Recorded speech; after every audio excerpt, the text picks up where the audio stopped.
The whole idea of the whole creation in all these stories is a struggle between good and evil. In every story, there's good and bad, right? There's a hero, a good guy, and there's the villain, the bad guy. Every story has to have good and evil in it, even the Bible. The fact of the matter is, there's got to be some good and evil in almost everything. You see, that's the whole idea of all creation. It's the struggle between good and evil, and to show the difference. If there was no evil, you wouldn't even know what good was, right? And if there was no darkness, you wouldn't appreciate the light. You've got to have darkness to appreciate the light. Now, you know the difference, darkness and light. If it wasn't for the darkness, you would never appreciate the light. What makes you appreciate being well? When you're sick, right? Then you think about how nice it was to be well. So you can only appreciate the good things by comparison with the bad things, by the difference between good and bad. See, if there was no bad, you wouldn't know what was good, because everything would be good, but you wouldn't even know it was good because you didn't know anything about any bad. So the Lord allowed Adam and Eve to eat of the tree of the knowledge of good and evil, so they'd know the difference. He let them do it. He knew they'd do it, and they weren't supposed to, but he let them. They could have just stayed good forever, and they wouldn't have even been appreciative or thankful for it, because everything was good and nothing was bad. He had to let them taste and see what evil was like, and then they appreciated the good. They never really appreciated the garden until they got kicked out. Then they realized what a nice place they had to live in. If it weren't for bad people, you wouldn't appreciate all your nice family and the good people you live with. But when you see how bad the world is, how wicked they are, then you realize how good the good people are. There always has to be a little bit of evil to make you appreciate the good. God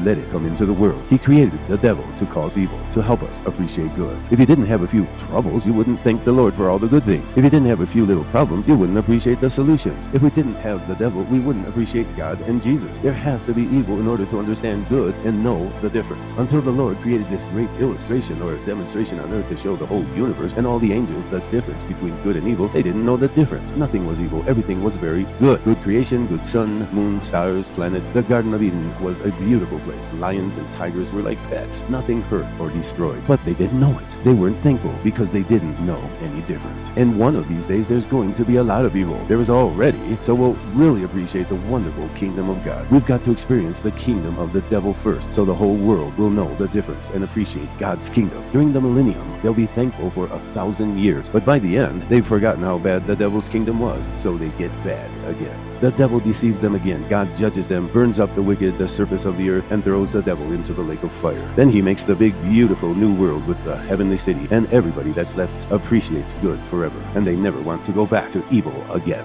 If you didn't have the fight, you wouldn't appreciate the victory. Without the trial, there's no triumph. Without a battle, there's no victory. Without a test, there's no testimony. Driving home safely is a victory. You got through the dangers, the traffic, the hazards, no accident, no trouble. That's a victory. You give us lots of battles so we can win, and lots of struggles so we can have victories, and lots of hard work so we can be thankful that we've accomplished our task. In Jesus' name.